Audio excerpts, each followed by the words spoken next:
मग धर्मराजाच्या दरबारात गेले, जो इथल्या ब्रह्मांडाचा न्यायाधीश, आपल्या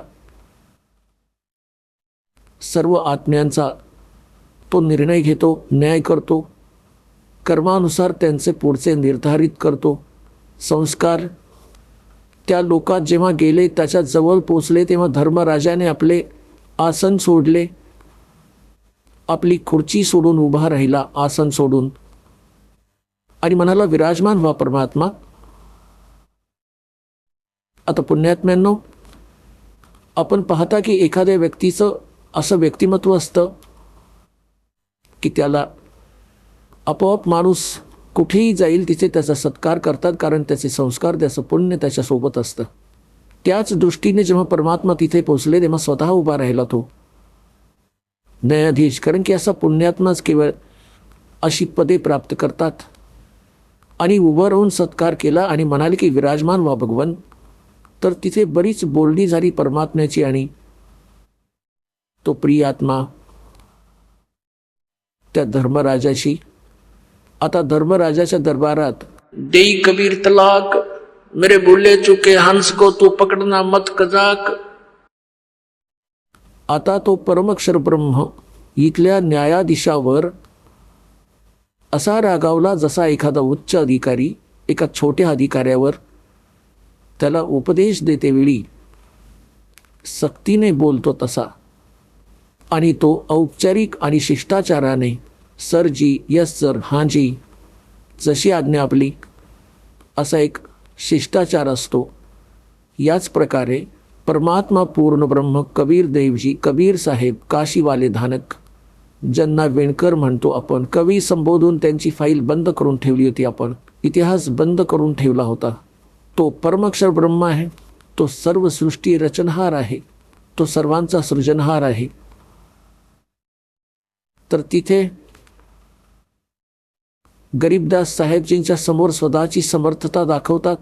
धर्मराजाला म्हणाले की खबरदार, जर तू माझ्या कुठल्या एका हंसाला, ज्याने माझ्या संताशी माझ्याद्वारे, माझा रिप्रेझेंटेटिव्ह, माझ्याकडून पाठवलेल्या संताचा उपदेश प्राप्त प्राण्याचा तू हिशोब देखील नाही करायचा, त्याचा लेखाजोखाही नाही करायचास तू, खबरदार जर त्याला पकडून आणलंस तर.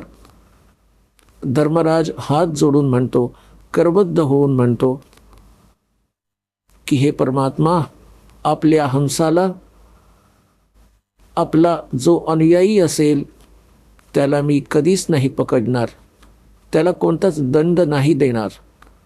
धर्मराय दरबार में देई कबीर तलाक, मेरे भूले चुके हंस को तू पकड़िए मत कजाक.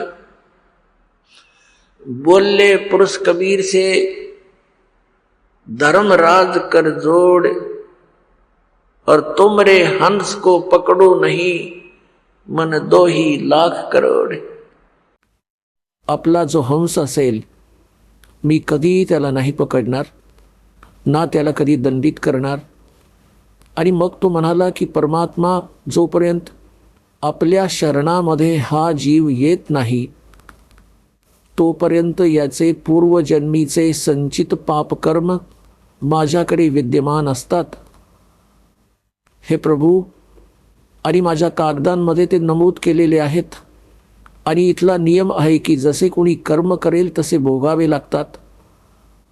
तर परमात्मा, त्याला तर मला दंड द्यावा लागेल, माझा नाईलाज आहे. तेव्हा परमात्मा कबीरदेवजी म्हणाले होते, कबीर साहेब, ये कर्म भरम ब्रह्मांड के मैं पल में कर हूं नेस, और दिन हमारी 2 ही दी सो करो हमारे बेस. हे तुझे कर्म भ्रम या ब्रह्मांडाचे तू लावून ठेवले आहेत, यांना एका मिनिटात नष्ट करेन, संपवून टाकेल, कॅन्सल करीन, क्रॉस मारीन यांच्यावर.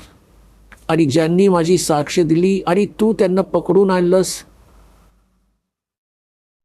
तुझे अनुयायी त्याला इथे घेऊन आले, तर तो म्हणाला की मी तर असा असा कबीर साहेबांचा बालक आहे, तू मला नाही पकडू शकत, तू चूक करत आहेस. त्यांना करा माझ्यासमोर उपस्थित, त्यांना मग माझ्याकडे घेऊन या, माझ्या लेकरांना, तू त्यांना दंड नको देऊस. असं बोलणं ऐकून गरीबदासजी गदगद झाले की हे समर्थ बाबाजी तर खूप खूप बरेच तगडे आहेत आणि इथला हा न्यायाधीश आणि हा खूप देवतांसारखा हात जोडून उभा आहे यांच्यासमोर. आपण ऐकत होता जगद्गुरु तत्वदर्शी संत रामपालजी महाराज यांचे मंगल प्रवचन, ज्यांच्या शुभ आशीर्वादाने संपूर्ण विश्वामध्ये 500 पेक्षा जास्त नामदीक्षा केंद्र आहेत, जिथे निशुल्क नामदीक्षा दिली जाते. निशुल्क नामदीक्षा प्राप्त करण्यासाठी आणि अधिक माहितीसाठी संपर्क करा 7030303951 7030303952. अद्वितीय आध्यात्मिक ज्ञान वाचण्यासाठी, पाहण्यासाठी आणि ऐकण्यासाठी संत रामपालजी महाराज ॲप अवश्य डाउनलोड करा किंवा आमची वेबसाईट www.jagadgururampalji.org वर विजिट करा. आम्हाला सोशल मीडियावर फॉलो करा. सर्व पवित्र धर्मांच्या पवित्र शास्त्रांवर आधारित प्रमाणित अनमोल पुस्तक ज्ञानगंगा किंवा जगण्याचा मार्ग यापैकी कोणतेही एक पुस्तक निशुल्क मागवण्यासाठी आपण आम्हाला आपले पूर्ण नाव, पूर्ण पत्ता, पिनकोड आणि फोन नंबर सह लिहून 7030303951 किंवा 7030303952 या नंबरवर SMS करू शकता किंवा 7030303950 या नंबरवर व्हॉट्सअप देखील करू शकता.